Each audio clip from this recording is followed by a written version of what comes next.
नमस्कार प्यारे बच्चों, आप सब कैसे हैं। आप सबका अपने चैनल लर्न बाय फन में स्वागत है।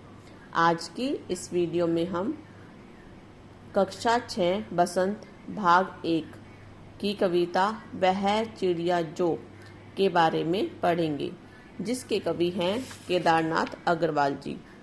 केदारनाथ अग्रवाल जी ने स्वयं को एक नन्ही छोटी नीले पंखों वाली चिड़िया के रूप में प्रस्तुत किया है।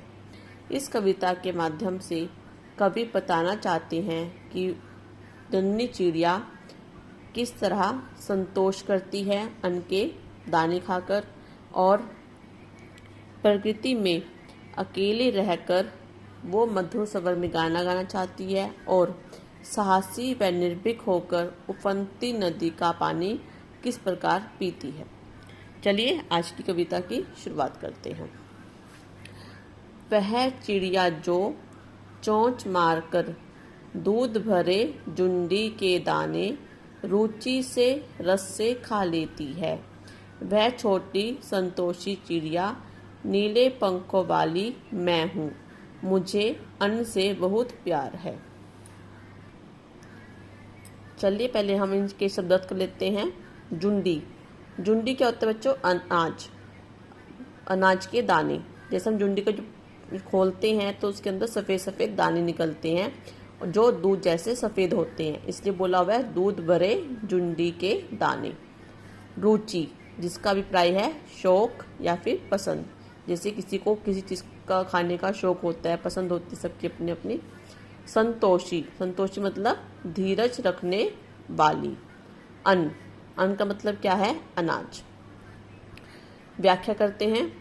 प्रस्तुत पद में कवि केदारनाथ अग्रवाल ने स्वयं को नन्ही या फिर छोटी नीले पंखों वाली चिड़िया के रूप में व्यक्त करते हुए कहा है कि उससे चोंच मारकर अनाज के दाने यानी कि जुंडी जो कि दूध जैसे सफ़ेद होते हैं, वह उन दानों को बहुत शौक से बहुत स्वाद से खाती है। कवि कहते हैं कि वह छोटी संतोषी चिड़िया, संतोषी चिड़िया मतलब जो कम खाने में भी गुजारा कर लेती है और जुंडी के दानों से ही अपना पेट भर लेती है। उसे अनाज के दानों के सिवा कुछ नहीं चाहिए, वह उन्हीं अनाज के दानों से अपना पेट भर लेती है, इसलिए उसे संतोषी चिड़िया कहा गया है। संतोषी मतलब जो कम में भी अपना गुजारा कर लेते हैं। वह नीले पंखों वाली चिड़िया मैं ही हूँ, मुझे अनाज से बहुत प्यार है, अर्थात मैं अन्न का बहुत सम्मान करती हूँ। बच्चों, जैसे हमें बचपन में सिखाया भी गया है कि हमें अन्न का, अनाज का सम्मान करना चाहिए, उसे खराब नहीं करना चाहिए। इसलिए छोटी नन्ही चिड़िया को भी अनाज के महत्व के बारे में पता है और उसे वो अनाज के दाने बहुत ही पसंद है। उसके बाद बच्चों दूसरा पद, वह चिड़िया जो कंठ खोलकर, कंठ मतलब गला, बूढ़े वन बाबा की खातिर। बूढ़े वन बाबा मतलब जो जंगल होता है। अब बूढ़े क्यों बोला हुआ है? क्योंकि चिड़िया जो है वो अभी अभी पैदा हुई है या छोटी सी चिड़िया है, और जंगल क्या है? काफ़ी पुराना है, और जो चीज़ काफ़ी पुरानी है उसको बोल देते हैं हम बूढ़े। जैसे हम घर के बड़े बुजुर्ग को बोल देते हैं बूढ़े। वन मतलब जंगल, बाबा जैसे कि बड़े बूढ़े होते हैं उनको हम बाबा भी बोलते हैं, तो यानी कि बूढ़े वन बाबा मतलब कि जंगल की खातिर यानी कि के लिए रस उंडेल कर गा लेती हूँ। रस उंडेलना मतलब कि मधुर स्वर में मीठा मीठा गीत गा लेती है। वह छोटी मुंह बोली चिड़िया नीले पंखों वाली मैं हूँ। मुंह बोली क्या होती है? जो अपनी पसंद से मीठे मीठे स्वर में गीत गाती है। मुझे विजन से बहुत प्यार है। विजन मतलब एकांत, अकेलापन, या फिर वन बोल सकते हैं। मुझे प्रकृति से बहुत प्यार है और मैं प्रकृति के लिए अकेले मीठे स्वर में गीत गाना चाहती हूँ, अर्थात जो छोटी नीली चिड़िया है उससे हरियाली से, जंगल से बहुत प्यार है।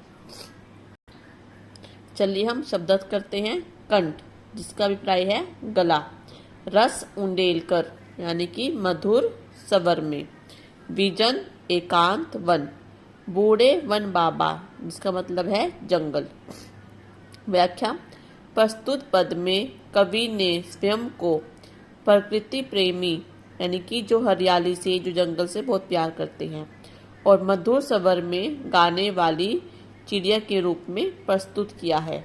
कवि कहते हैं कि वह चिड़िया गला खोलकर यानी कि कंठ खोलकर, गला खोलकर ऊंचे स्वर में जंगल यानी कि बूढ़े वन बाबा के लिए मीठे स्वर में मधुर और सुरीला गीत गाती है। वह छोटी नीले पंखों वाली चिड़िया मैं हूँ, अर्थात कहती है कि वह मीठे स्वर में मधुर गीत गाने वाली चिड़िया मैं ही हूँ। मुझे एकांत यानी कि अकेले में रहना पसंद है, ताकि कोई मुझे खलन न करे, मुझे कोई परेशान न करे जब मैं मधुर स्वर में गीत गाऊं। और उसे प्रकृति के साथ अकेले में इस गीत का आनंद लेना पसंद है। वह चिड़िया जो चोंच मारकर चढ़ी नदी का दिल टटोलकर जल का मोती ले जाती है। चढ़ी नदी मतलब जो नदी, उफनती नदी, जो मतलब पानी बहुत ज़्यादा भारी मात्रा में होता है, यानी कि जो बहुत ज़्यादा लहरें, ऊंची ऊंची जो लहरें होती है, उफनती नदी का दिल टटोल मतलब खोज कर जल का मोती ले जाती है। अब जल की तुलना किससे की गई है? मोती से। वह छोटी गर्बीली चिड़िया, गर्बीली मतलब जो अपने आप पर घमंड करती है, अपने आप को गर्व करती, जो अभिमान से भरी हुई है। नीले पंखों वाली मैं हूँ, मुझे नदी से बहुत प्यार है। चलिए शब्द करते हैं।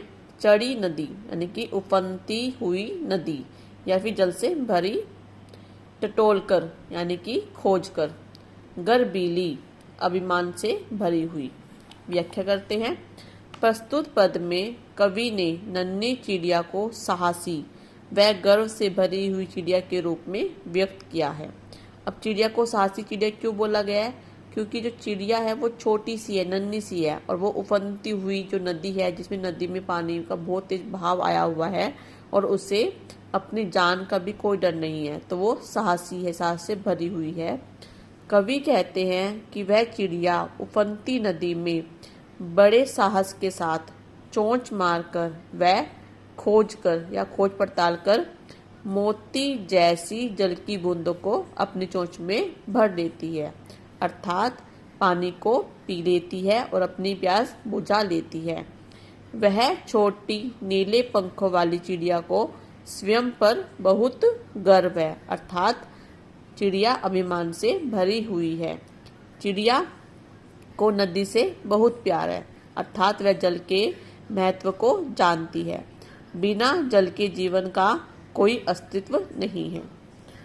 बच्चों, ये थी हमारी कविता, जिसमें हमने पढ़ा कि एक छोटी नन्ही चिड़िया को भी अन्न का, जल का और प्रकृति का मोल समझ में आता है।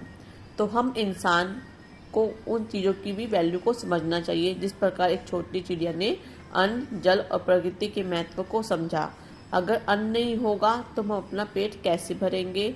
अगर प्रकृति नहीं होगी, हरियाली नहीं होगी, पेड़ पौधे नहीं होंगे, तो ऑक्सीजन कहाँ से मिलेगी सांस लेने के लिए? और अगर नदी नहीं होगी, अगर हम पानी को व्यर्थ खराब करेंगे या पानी को गंदा करेंगे, तो हमें जीने के लिए पानी कहाँ से मिलेगा? तो नन्ही चिड़िया के माध्यम से कवि संदेश देना चाहते हैं कि हमें भी प्रकृति की इन चीज़ों का सम्मान करना चाहिए, उनके महत्व को समझना चाहिए। बच्चों, ये थी हमारी आज की वीडियो, जिसमें हमने पढ़ा वह चिड़िया जो, जिसके कवि कौन है? केदारनाथ अग्रवाल जी। आपको आज की कविता कैसी लगी? प्लीज़ मुझे कमेंट सेक्शन में लिखकर ज़रूर बताइएगा। अगर आप मेरे चैनल पर नए हैं और अब तक आपने मेरे चैनल को सब्सक्राइब नहीं किया है तो प्लीज़ कर दीजिएगा। Thank you.